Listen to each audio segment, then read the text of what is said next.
Hi hello, ഇന്ന് എൻ്റെ കൂടെ CID രാമചന്ദ്രൻ എന്ന ഏറ്റവും പുതിയ ചിത്രത്തിൻ്റെ വിശേഷങ്ങളുമായിട്ട് അതിൻ്റെ ഡയറക്ടറും അതിലെ പ്രധാന അഭിനേതാവുമാണ് എത്തിയിട്ടുള്ളത്. നമുക്ക് വെൽക്കം ചെയ്യാം Kalabhavan Shajon and Sanu Sathyan. Welcome to സിഫെക്സ്. Thank you so much. Thank you. Okay, അപ്പോൾ ഇപ്പോൾ ഈ സിനിമയാണ് ഇപ്പോഴത്തെ വിശേഷം, ഏറ്റവും പുതിയ വിശേഷം. നമുക്കതിൻ്റെ ട്രെയിലർ ടീസർ ഒന്നും റിലീസായിട്ടില്ല. അപ്പോൾ പ്രേക്ഷകൻ എന്ന നിലയിൽ ഞാനും ഭയങ്കര എക്സൈറ്റഡ് ആണ്. എന്താണ് സിനിമ എന്നറിയാൻ. ഒരു ഇൻവെസ്റ്റിഗേറ്റീവ് ചിത്രമാണെന്ന് മാത്രമാണ് അറിയുക. എന്താണ് സിനിമ? എന്നോടാണ് CID രാമേന്ദ്രൻ റിട്ടയർഡ് എസ് എന്ന് പറഞ്ഞ പേര് പോലെ തന്നെ റിട്ടയർമെൻറ്റിന് ശേഷം രാമേന്ദ്രൻ ഒരു CID ഇൻവെസ്റ്റിഗേഷൻ പരിപാടിയിൽ ഏർപ്പെടുന്ന ഒരു സിനിമയാണ്. ബേസിക്കലി ഒരു 33 വർഷത്തെ സർവീസിന് ശേഷം ഒരാൾ റിട്ടയർമെൻറ്റിന് ശേഷം ഒരു പെട്ടെന്ന് ജോലിയിൽ നിന്ന് വിരമിക്കുന്നതിൻ്റെ ഒരു ട്രോമ അതുമായിട്ട് ബന്ധപ്പെട്ട് നിൽക്കുന്ന ഒരാളും അതിനുശേഷം പുള്ളിയുടെ മുന്നോട്ടുള്ള ജീവിതമൊക്കെയാണ് നമ്മൾ സിനിമയിൽ കാണിക്കുന്നത്. ഒരു റിയലിസ്റ്റിക് അപ്രോച്ചാണ് നമ്മൾ മാക്സിമം ശ്രമിച്ചേക്കുന്നത്. ഒരു നല്ല സിനിമയാണെന്നാണ് നമ്മുടെ പ്രതീക്ഷ.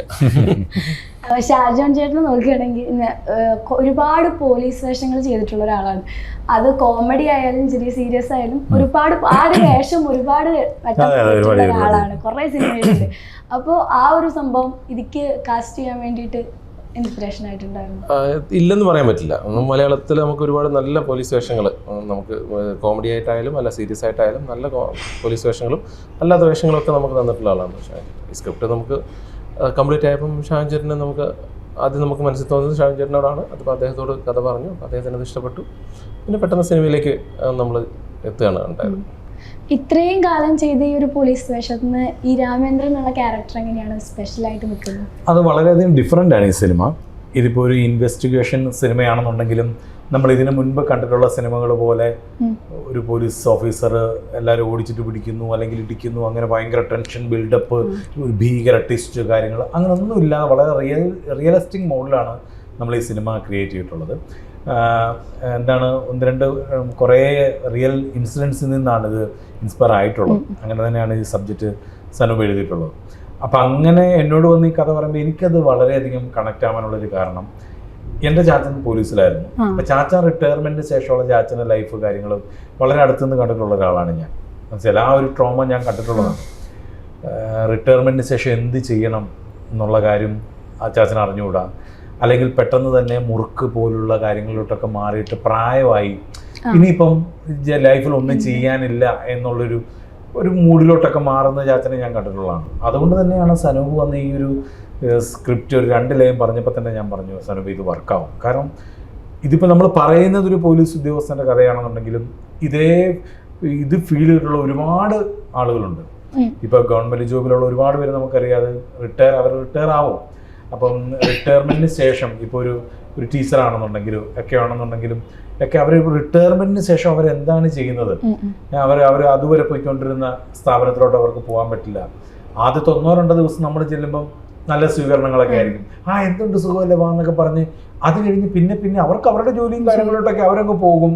നമ്മൾക്ക് പകരം നമ്മളിരുന്ന സ്ഥലത്ത് വേറെ, നമ്മളിരുന്ന സീറ്റിൽ വേറെ ആൾ വരും. നമ്മളവിടെ അന്യനാകുന്നു.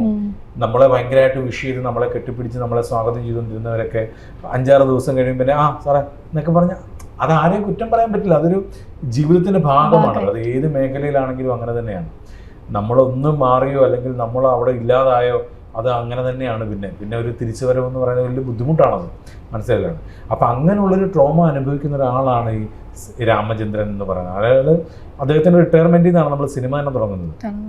33 വർഷം അയാൾ ജോലി ചെയ്തുകൊണ്ടിരുന്ന ഒരു ഡിപ്പാർട്ട്മെൻറ്റാണ്. അപ്പോൾ അവിടെ നിന്ന് പണ്ട് മൂലം പറഞ്ഞു കേട്ടിട്ടുണ്ട്, ഒരു റിട്ടയർ ചെയ്ത പോലീസുകാരനൊരു വിലയില്ല എന്നൊക്കെ പലരും പറഞ്ഞു കേട്ടിട്ടുണ്ട്. അത് ഈ സിനിമ കാണുമ്പോൾ നമുക്ക് ചിലയിടങ്ങളിൽ അത് സത്യമാണോ നമുക്ക് തോന്നും. കാര്യം ഇദ്ദേഹത്തിൻ്റെ ഒപ്പം ജോലി ചെയ്തുകൊണ്ടിരുന്നവർ വരെ ഇദ്ദേഹത്തെ തള്ളിപ്പറയുക, അല്ലെങ്കിൽ ഇദ്ദേഹത്തെ മാറ്റി നിർത്തുക, അല്ലെങ്കിൽ ഇദ്ദേഹത്തെ ഹെൽപ്പ് ചെയ്യേണ്ട ഡിപ്പാർട്ട്മെൻറ്റ് വരെ ഇയാളെ അവോയ്ഡ് ചെയ്യുക എന്നൊക്കെ പറയുന്ന ഒരു ഏരിയ ഉണ്ടല്ലോ. അപ്പം അങ്ങനെ ഇമോഷണലി ഒരുപാട് നമുക്ക് ഒരു ആക്ടർ എന്നുള്ള രീതിയിൽ നമുക്ക് ഒരുപാട് പെർഫോം ചെയ്യാനുള്ള ഒരു സിനിമ കൂടിയായിട്ടാണ് ഞാനിതിനെ കാണുന്നത്. പിന്നെ ഇതിലൊരു ക്വാളിറ്റി ഉണ്ട്. ഇപ്പോൾ സനൂപ് എനിക്ക് സനൂപിൻ്റെ ഫസ്റ്റ് ഫിലിമാണ്. സനൂപ് ഇതിനും ഒരു സിനിമയാണ് സനൂപ് അസിസ്റ്റ് ചെയ്തിട്ടുള്ളത്. പക്ഷെ നമ്മൾ ചിലർ നമ്മളിലേക്ക് വരുമ്പോൾ നമുക്കറിയാം എന്താണ് ഇവരുടെ മനസ്സിലുള്ള സിനിമ എന്താണ്, എന്തുമാത്രമാണ് ഇവർ സിനിമയെ ഇഷ്ടപ്പെടുന്നത്, അല്ലെങ്കിൽ ഇവരുടെ ഇൻറ്റൻഷൻ എന്താണെന്ന് നമുക്കിത് മനസ്സിലാവും. അപ്പം സനൂപിനെ ഞാൻ കണ്ട് സനൂപ് സ്ക്രിപ്റ്റ് പറഞ്ഞപ്പോൾ തന്നെ എനിക്ക് മനസ്സിലായി സനൂപിനൊരു ക്വാളിറ്റി ഉള്ള പേഴ്സണലി സനൂപിനൊരു ക്വാളിറ്റി ഉള്ള ആളാണെന്നുള്ളതും സനൂപിൻ്റെ കയ്യിൽ നിന്ന് വരുന്ന പ്രോഡക്റ്റിന് ആ ഒരു ക്വാളിറ്റി ഉണ്ടെന്നുള്ളത് നമുക്ക് ഉറപ്പായിരുന്നു. അതുകൊണ്ട് തന്നെയാണ് ഈ സിനിമ സംഭവിച്ചത്. അപ്പോൾ തീർച്ചയായിട്ടും ഡബ്ബിങ് കഴിഞ്ഞപ്പോഴും ഞാൻ അതേ അഭിപ്രായത്തിൽ തന്നെയാണ് ഞാൻ ഇപ്പോഴും നിൽക്കുന്നത്. ഒരു ക്വാളിറ്റി ഉള്ളൊരു സിനിമ തന്നെയാണ്. മാറുന്ന സിനിമയ്ക്കൊപ്പം നമ്മൾ സിനിമയുടെ ഏറ്റവും നല്ലൊരു സമയത്തിലൂടെയാണ് നമ്മൾ പോയിക്കൊണ്ടിരിക്കുന്നത്. അപ്പോൾ ഇപ്പം മാറി വന്നുകൊണ്ടിരിക്കുന്ന സിനിമ എക്സ്പീരിയൻസിനൊപ്പം നമുക്ക് മലയാളിക്ക് കൊടുക്കാൻ പറ്റുന്ന ഒരു ക്വാളിറ്റി ഉള്ള സിനിമ തന്നെയായിരിക്കും C.D. രാമേന്ദ്രൻ റിട്ടയർഡ് എസ്.ഐ. ഒരുപാട് പോലീസുകാർക്ക് റിലേറ്റ് ചെയ്യാൻ പറ്റുന്ന കഥകളായിരിക്കും. ഓക്കെ, ഞാൻ അടുത്ത് ചോദിക്കാൻ വെച്ചതായിരുന്നു അച്ഛൻ്റെ കാര്യം, പോലീസ് ആയിരുന്നു എന്നുള്ളത്. അപ്പോൾ ഇപ്പോൾ ചെയ്ത ദൃശ്യത്തിലെ ക്യാരക്ടറായാലും മൊത്തത്തിൽ ഇത്രയും പോലീസ് വേഷം ചെയ്യുമ്പോൾ അതിൽ അച്ഛൻ്റെ അടുത്ത് നിന്ന് കിട്ടിയ എന്തെങ്കിലും എക്സ്പീരിയൻസ് അതൊക്കെ ലൈഫിൽ ഈ ഒരു ആക്ടിംഗ് എന്ന് പറയുന്ന ഒരു പ്രോസസ്സിൽ ഹെൽപ്പ് ചെയ്തിട്ടുണ്ട്? ഇല്ല, ഒന്നാമത്തെ കാര്യം ചാച്ചൻ വിജിലൻസിലായിരുന്നു. ഞാൻ ഓർമ്മ വെച്ച നാളെ മുതലൊക്കെ ചാച്ചൻ വിജിലൻസിലാണ്. അപ്പോൾ ശരിക്കും ഞാൻ ചാച്ചനെ യൂണിഫോം ഇട്ട് പോലും കണ്ടിട്ടില്ല. അപ്പോൾ അത്രയ്ക്കൊരു സാധാരണ നമ്മുടെ മനസ്സിലുള്ള അല്ല നമ്മൾ സിനിമയിൽ കാണുന്ന ടൈപ്പ് ഒരു പോലീസ് ഡിപ്പാർട്ട്മെൻ്റ് അല്ല വിജിലൻസ്. അവർക്ക് യൂണിഫോം ഇല്ല. അതേപോലെ ഈ പറയുന്ന പോലെ അവർ വിരട്ടൽ കാര്യങ്ങൾ സംഭവങ്ങൾ അങ്ങനെ. എൻ്റെ ചാച്ചനൊക്കെയാണ് വളരെ സൈലൻറ്റ്, വളരെ സിമ്പിളായിട്ടുള്ളൊരു മനുഷ്യനായിരുന്നു ചാച്ചൻ. അപ്പോൾ അങ്ങനെ ചാച്ചനിൽ നിന്നും എടുക്കാൻ പറ്റിയിട്ടില്ല. പക്ഷേ ഞാൻ ജനിച്ചപ്പോൾ മുതൽ ഞാൻ കാണുന്ന കുറേ പോലീസുകാരുണ്ട്. ഞാൻ ജനിച്ചപ്പോൾ മുതൽ ഞാൻ ഒരു പ്രീ ഡിഗ്രി ഫസ്റ്റ് ഇയർ വരെ ഞാൻ കോട്ടയത്ത് മുട്ടമ്പലത്തെ പോലീസ് ക്വാർട്ടേഴ്സിലായിരുന്നു ഞാൻ ജീവിച്ചത്. അപ്പം ഞാൻ കണ്ട് പരിചയിച്ച അല്ലെങ്കിൽ കണ്ട് എൻ്റെ മനസ്സിലൂടെ പോയിട്ടുള്ള ഒരുപാട് പോലീസ് ക്യാരക്ടേഴ്സ് ഉണ്ട്. അതിൽ ദേഷ്യപ്പെടുന്നവരുണ്ട്, ഈ പറഞ്ഞ പെട്ടെന്ന് തല്ലുന്നവരുണ്ട്, എന്നാൽ വളരെ സൈലൻ്റ് ആയിട്ടുള്ള പോലീസുകാരുണ്ട്, നമ്മളൊന്ന് ഓപ്പോസിറ്റ് വന്നാൽ പോലും മുഖത്തോട്ട് നോക്കാത്ത പോലീസുകാരുണ്ട്. അങ്ങനെ പല രീതിയിലുള്ള പോലീസ് ഓഫീസേഴ്സിനെ ഞാൻ കണ്ടിട്ടുണ്ട്. അപ്പം ആരുടെയെങ്കിലും ഒരു ഇൻഫ്ലുവൻസ് ഒക്കെ ഉണ്ടാവാം.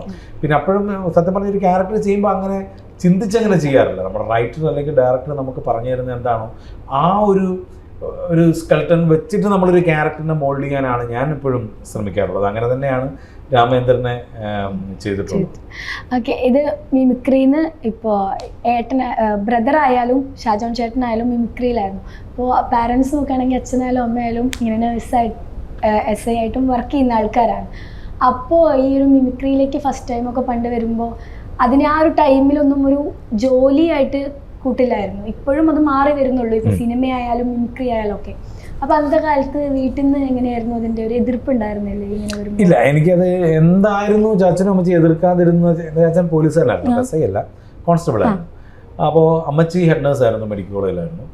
ഇവർ രണ്ടുപേരും ഗവൺമെൻറ് എംപ്ലോയി ആയിരുന്നുണ്ടെങ്കിൽ ഒരിക്കൽ പോലും അവർ നമ്മളോട് ഒരു സമയത്തൊക്കെ പറഞ്ഞിട്ടുണ്ട് ഗവൺമെൻറ് ജോലി വേണം എന്നൊക്കെ. പക്ഷെ ഞങ്ങൾ രണ്ടുപേരും ഈ ഒരു മിമിക്രിയിലേക്ക് ഇറങ്ങിയിൽ പിന്നെ അവർ ഒരിക്കലും നമ്മളെ അങ്ങനെ തടഞ്ഞിട്ടില്ല. ഇത് വേണ്ട അല്ലെങ്കിൽ പ്രോഗ്രാമിന് പോകണ്ട അങ്ങനെ തടഞ്ഞിട്ടില്ല. കാര്യം അവർ രണ്ടുപേരും ബേസിക്കലി അവർ രണ്ടുപേരും കലാകാരന്മാരായിരുന്നു. അമ്മച്ചിയാണെങ്കിലും ചാച്ചനാണെങ്കിലും അത്യാവശ്യം പാട്ടൊക്കെ പാടുമായിരുന്നു. അപ്പോൾ അതുകൊണ്ട് തന്നെ എൻ്റെ ഫാമിലിയിലാണെങ്കിലും ഒരുപാട് കലാകാരന്മാരൊക്കെ ഉള്ള ഫാമിലിയാണ്. അപ്പോൾ അതുകൊണ്ട് കലയെ ഭയങ്കര ഇഷ്ടപ്പെടുന്നൊരു ഫാമിലിയാണ്. അപ്പോൾ അതുകൊണ്ട് തന്നെ ആയിരിക്കും അവർ നിരുത്സാഹപ്പെടുത്താതിരുന്നത്. പിന്നെ നമ്മുടെ തലയിൽ ഓരോന്ന് എഴുതിയിട്ടുണ്ടല്ലോ, അതുപോലെ വരുള്ളൂ. ഓക്കെ, സനൂപേട്ടനിലേക്ക് വരുമ്പോൾ ഇപ്പോൾ ഇൻവെസ്റ്റിഗേറ്റീവ് സിനിമ എന്ന് പറയുമ്പോൾ അതിൽ പ്രേക്ഷകരെ പിടിച്ചെടുത്ത ഒരുപാട് കാര്യങ്ങൾ വേണം. അതുപോലെ തന്നെ എല്ലാത്തിനും ഒരു ലിമിറ്റ്, മീൻസ് തമാശകളായാലും അതിലെ പാട്ട് എല്ലാറ്റിനും ഒരു ഇതിൽ പിടിക്കണം. അതുപോലെ വരുമ്പോൾ റൈറ്ററും കൂടിയാണ്, ഇതിൻ്റെ റൈറ്ററും കൂടിയാണ്. അപ്പോൾ ട്വിസ്റ്റുകൾ വേണം. അതൊക്കെ എഴുത്തി ഉണ്ടാക്കുമ്പോൾ അത് പ്രേക്ഷകർക്ക് മനസ്സിലാവുക, കൺവേ ചെയ്യുക, അങ്ങനത്തെ കുറേ ചലഞ്ചസ് നേരിട്ടുണ്ടായിരുന്നു. പിന്നെ തീർച്ചയായിട്ടും എഴുത്തിൽ അങ്ങനെ ഒരുപാട് ചലഞ്ചസ് വരാറുണ്ട്. നമ്മൾ എന്നാലും ത്രൂ ഔട്ട് നമുക്കൊരു കഥയുണ്ടല്ലോ, അപ്പം അതിൻ്റെ ഒരു ഡെവലപ്മെൻറ്റിൽ നമുക്ക് അറിയാൻ പറ്റും ഇന്ന രീതിയിലാണ് എൻ്റെ അടുത്തൊരു ടെസ്റ്റുകൾ വേണ്ടത്, ഇങ്ങനെ ആയിരിക്കണം പോകേണ്ടത്. നമുക്ക് ഓവറോളായിട്ട് നമുക്കൊരു ധാരണയുള്ളതുകൊണ്ട് അതൊരു ബുദ്ധിമുട്ടായിട്ട് തോന്നിയിട്ടില്ല ആക്ച്വലി. ഓക്കെ, ഷാജോൺ ചേട്ടൻ അടുത്ത ക്വസ്റ്റ്യൻ ആലോചിക്കാനുള്ള സമയം ഇങ്ങനെ കൊടുക്കുന്നത്. ഓക്കെ, ഇപ്പം മിമിക്രി ചെയ്ത് വരുമ്പോൾ ഞാൻ നേരത്തെ പറഞ്ഞ പോലെ ഇങ്ങനെ ആദ്യം നമ്മുടെ ഒരു ഫിനാൻഷ്യൽ സ്റ്റെബിലിറ്റി എന്ന് പറയുന്നത് ഭയങ്കര ആ സമയത്തൊക്കെ ചെറുപ്പമാണ്, സമ്പാദിച്ച് തുടങ്ങുന്ന ഒരു സമയമാണ്.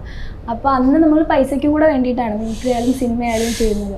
ഇപ്പോൾ എന്ന് പറഞ്ഞാൽ അത്ര അങ്ങനെ ഒരു അവസ്ഥയിലല്ല. ഇപ്പോൾ പൈസ വേണം, പക്ഷെ അങ്ങനെ പൈസയ്ക്ക് വേണ്ടി എന്നതിനപ്പുറം അതൊരു പാഷനായി മാറുകയാണ്. ജീവിതത്തിൻ്റെ ഏതൊരു ടൈം വെച്ചിട്ടായിരിക്കും അങ്ങനെ അതൊരു പാഷൻ പൈസേൻ്റെ ഉപരി അതൊരു പാഷനായിട്ട് ഇനി സിനിമ ഞാൻ ചെയ്യുന്നത് അങ്ങനെയും കൂടെ വേണ്ടിയിട്ടാണ് എന്നുള്ളൊരു റിയലൈസേഷൻ എപ്പോഴായിരിക്കും?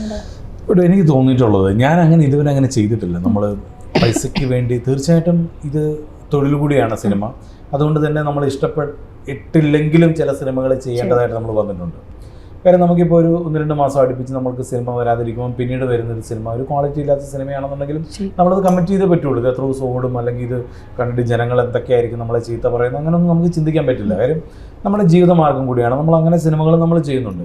പക്ഷെ കൂടുതലും ഞാൻ എന്തെങ്കിലും ഒരു രീതിയിൽ നമുക്കത് ഇഷ്ടപ്പെടാൻ അതിന് എന്തെങ്കിലും ഒരു കാരണം ഞാൻ ഉണ്ടാക്കാറുണ്ട്. കാര്യം എന്നാലേ നമുക്കത് ചെയ്യാൻ പറ്റുള്ളൂ. കാര്യം നമുക്ക് ഇഷ്ടപ്പെടുന്ന എന്തെങ്കിലും അതിനകത്ത് വേണം. ഒന്നെങ്കിൽ അതിലെ കഥയോ അല്ലെങ്കിൽ അതിൻ്റെ ഡയറക്ടറിനെയോ അതിൻ്റെ പ്രൊഡ്യൂസറോ അങ്ങനെ ആരെങ്കിലുമായിട്ടൊരു കണക്ഷനോ കാര്യങ്ങളൊക്കെ എന്തെങ്കിലുമൊക്കെ ഉണ്ടാവും. അങ്ങനെ നമ്മൾ ചെയ്യാറുള്ളൂ കൂടുതലും.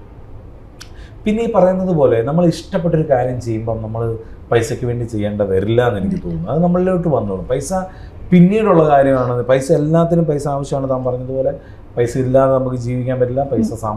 സമ്പാദ്യം നമുക്ക് സാമ്പത്തികം വേണ്ടതാണ്, അത് മസ്റ്റാണ്. അങ്ങനെയൊക്കെ ഉണ്ടെന്നുണ്ടെങ്കിലും ഞാൻ ഇതുവരെ എനിക്കങ്ങനെ പറ്റിയിട്ടില്ല. നമുക്ക് പൈസ ഉണ്ടാക്കണം, നമുക്ക് ഇന്ന പൈസ ഉണ്ടാക്കിയാലേ പറ്റുള്ളൂ, അല്ല അവരെപ്പോലെ ഇന്ന വണ്ടി മേടിക്കണം, ഈ ഫോൺ മേടിക്കണം, അല്ല ഇന്ന സ്ഥലത്ത് വീടും ഇന്ന സ്ഥലം, അങ്ങനെ കരുതി എനിക്കിതുവരെ ജീവിക്കാൻ പറ്റിയിട്ടില്ല. അതെനിക്ക് എൻ്റെ പ്ലാനിങ്ങിൻ്റെ കുറവാണോ എൻ്റെ ബുദ്ധിമോശമാണോ എന്നൊന്നും എനിക്ക് അറിഞ്ഞുകൂടാ. പക്ഷേ ദൈവം അനുഗ്രഹിച്ച് ഈ നിമിഷം വരെയുള്ള എൻ്റെ കാര്യങ്ങൾക്കൊന്നും യാതൊരു കുറവും ദൈവം വരുത്തിയിട്ടുമില്ല. അതുകൊണ്ട് തന്നെ എനിക്ക് അങ്ങനെ ടെൻഷൻ അടിക്കേണ്ട കാര്യങ്ങൾ ഇതുവരെ വന്നിട്ടില്ല.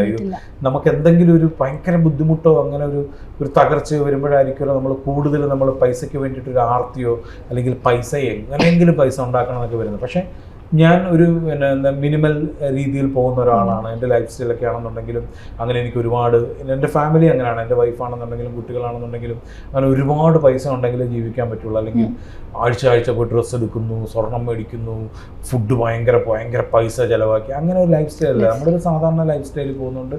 അങ്ങനെ ഒരുപാട് ജീവിക്കാൻ അങ്ങനെ ഒരുപാട് പൈസ അങ്ങനെ നമ്മൾ ടെൻഷൻ അടിച്ച് ഉണ്ടാക്കേണ്ട കാര്യമില്ല എന്ന് തോന്നുന്നുണ്ട്. അതുകൊണ്ട് തന്നെ ദൈവം അനുഗ്രഹിച്ച് കാര്യങ്ങളെല്ലാം സ്മൂത്തായിട്ട് നടന്നു പോകുന്നുണ്ട്. അതുകൊണ്ട് തന്നെ അങ്ങനെ സിനിമ ചെയ്യാൻ വേണ്ടി, പൈസയ്ക്ക് വേണ്ടി സിനിമ ചെയ്യേണ്ട ഒരവസ്ഥ ഇതുവരെ ദൈവം അനുഗ്രഹിച്ച് എനിക്ക് വന്നിട്ടില്ല. അപ്പം അങ്ങനെ വരരുതെന്ന് ഞാൻ പ്രാർത്ഥിക്കുന്നു. പൈസയ്ക്ക് വേണ്ടിയിട്ട് എന്തും ചെയ്യണം എന്നുള്ളൊരു മൈൻഡ് സെറ്റ് എനിക്ക് ഇതുവരെ വന്നിട്ടില്ല. അത് നല്ലതാണെന്ന് എനിക്ക് തോന്നുന്നു. അത് ചിലർ പറഞ്ഞേക്കാം അത് അതിൻ്റെ ബുദ്ധിമോശമാണെന്ന് പറഞ്ഞേക്കാം. പക്ഷേ ഞാനതാണ് എൻജോയ് ചെയ്യുന്നത്. എനിക്ക് ഇഷ്ടമുള്ള കാര്യങ്ങൾ ചെയ്ത് മുന്നോട്ട് പോവുക എന്നുള്ളതാണ്. അല്ലാതെ എനിക്കിഷ്ടമില്ലാത്തൊരു കാര്യത്തിൽ പൈസയ്ക്ക് വേണ്ടി പോയി ചെയ്യാൻ എനിക്ക് താല്പര്യമില്ല. എനിക്കിഷ്ടമില്ലാത്തൊരു ബിസിനസ് ചെയ്തിട്ട് ഒരുപക്ഷെ ഞാൻ ആ ബിസിനസ്സിലോട്ട് ഇറങ്ങിയാൽ എൻ്റെ ഇപ്പോഴത്തെ ഒരു സിനിമാ നടൻ എന്നുള്ളൊരു ഇതൊക്കെ വെച്ചിട്ട് ചിലപ്പോൾ എനിക്ക് അവിടെ പൈസ ഉണ്ടാക്കാൻ പറ്റിയേക്കാം. പക്ഷേ എനിക്ക് ഇഷ്ടപ്പെടാത്തൊരു മേഖലയിൽ പോയി എനിക്ക് ജോലി ചെയ്യാൻ സത്യം പറഞ്ഞാൽ എനിക്ക് താല്പര്യമില്ല എന്നുള്ളതാണ് സത്യം.